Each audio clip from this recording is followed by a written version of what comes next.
The report says several Irish Catholic religious orders covered up 6 decades of brutality and molestation of boys and girls assigned to their care in special cares, reformatories and orphanages. It says Catholic priests and nuns terrorised thousands of children in workhouse-style schools beginning in the 1930s, and the government did little to stop the chronic beatings, rapes and other abuse. So clearly a damning report there. Well, to discuss this with me more is Colm O'Gorman. He was abused from the age of 14 to 16 by a priest and has written a book about his experience, Beyond Belief. Colm, thanks very much for being with us. We'll talk a little bit about your experiences in a moment, but first of all, you've had sight of some of this report. Give us a sense of what can be found there. It really is shocking. It's a very, very lengthy report. It runs to about 5 volumes and it's just gone live online, so I've had a quick scan of it. I mean, what the report has found is a regime of physical and emotional abuse that was delivered in a severe and regimented manner. It describes what it saw as a response to a 19th century response to a social problem that was never updated. It found that physical abuse was severe and systemic across all homes, that in boys' home in particular, ritualised beatings were the norm, and that physical abuse was a means of communication with children. It was the norm. And that it wasn't the act of individuals, as it was too widespread, that it was the response of a system to children who were placed in their care. It found that sexual abuse was chronic, particularly across boys' homes. With regard to the state, it found something that I think many of us have been saying for some time, that the Irish state was entirely deferential to religious orders and abdicated their responsibility for children to a very significant degree. The state stood back, stepped to one side and said it had nothing to do with us. And where that kind of void is created, and any institution, particularly a human institution, is given unaccountable and unquestioned authority over the care of what are very marginalised and vulnerable people, these are the kind of appalling violations that sadly we always see.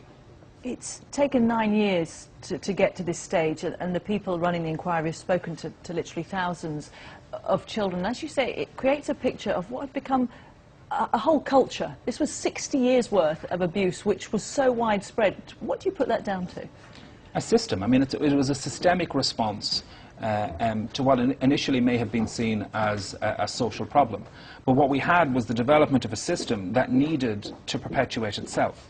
At one point, the report tells us that there were as many children in institutional care in the Republic of Ireland, when the population was about 3.5 million, as there were at the same time in the United Kingdom, where the population was 50 million.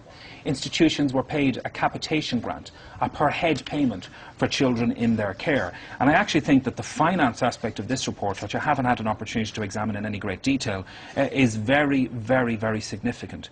The Commission, which is a judicial inquiry, these are findings of a judicial process, found that funding was adequate, but they did not find in any one school the care provision to have been adequate, albeit that to varying degrees.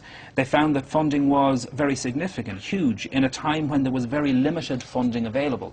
The state was not funding services, and yet huge funding was made available to congregations. There's one really disturbing example of how that funding might have been used. The Artane Boys' Home, an institution run by the Christian Brothers, who unfortunately have delivered the same kind of tragic institutionalised regime in many countries, Canada and Australia in particular. But in Artane, money was used to support a vast congregations with brothers living what could only be described as the high life. The kitchen in Artane for the boys, which catered for between 700 and 800 boys, was staffed by one elderly brother and some boys who worked in the kitchen. The kitchen for the brothers, and there were 24 brothers living in the home, was staffed by 2 trained cooks, maids, and boys who served the brothers in the institution. So huge resources relative to the time were available. Those resources were not used to care for children. They were used to support an institution that was more interested in itself than any kind of care at all. It's a deeply, deeply, deeply distressing report to even begin to look at. You were abused by your parish priest, and it's something that you have taken what is a very bold step to speak out about. Presumably a lot of those people, and we were hearing earlier from our correspondent, moved away from Ireland and couldn't bear to be in their home country anymore, and are still living with secrets, presumably, and things that have changed the course of their life. About 30,000 people went through these institutions over the period dealt with it in this report. About 2,500 individual complaints were received by the Commission. So, without a doubt, there are many, many thousands of adults who haven't survived, who are no longer with us, who will have died as a consequence of how they were treated. There's no doubt about that. But there are many, many thousands who haven't been able to speak, who haven't been able to speak out and seek support, and they are living, quite frankly, damaged, difficult lives as a result. And we have now, I think, a responsibility to examine how we properly support those adults still living at the consequences. But also we need to recognise there's a multi-generational impact of this kind of barbarity and cruelty. That right down to generations, if we so devastate people's capacity to live healthy lives, lives where they can love and have loving, real relationships, that has an impact in their later lives. There are social problems in Ireland today that are directly, I believe, accountable to this kind of brutality and depravity, and we need to confront that. Equally, we need to make sure that in how we care for Ireland currently, we place children, their needs, their rights and their dignity at the heart of any decision-making process about their welfare, about their futures. We've yet to do that, and we've a long way to go. In my own case, I was raped and abused by a Roman Catholic priest over a 2.5-year period when I was 14 years of age. In 1995, I decided that I needed to report that, and I reported it to the Irish police. I was stunned to discover over the next 2 years that not only had I not been alone in that experience, that the same priest had abused very many other children, but that the church had known about him before they ever even ordained him. So they had received numerous complaints right across his career as a priest. They had done nothing about it. They had covered it up. They had facilitated. They had colluded. Not in a passive way, but in an active way. And as I began to dig deeper, I realised that this wasn't a pattern that was unique to the diocese that I grew up in, or unique to my country. It was an institutional, systemic issue for the global Catholic Church, which was why, ultimately, I decided that the way to go was to sue the Pope, and I launched a civil action against the Pope in 1998.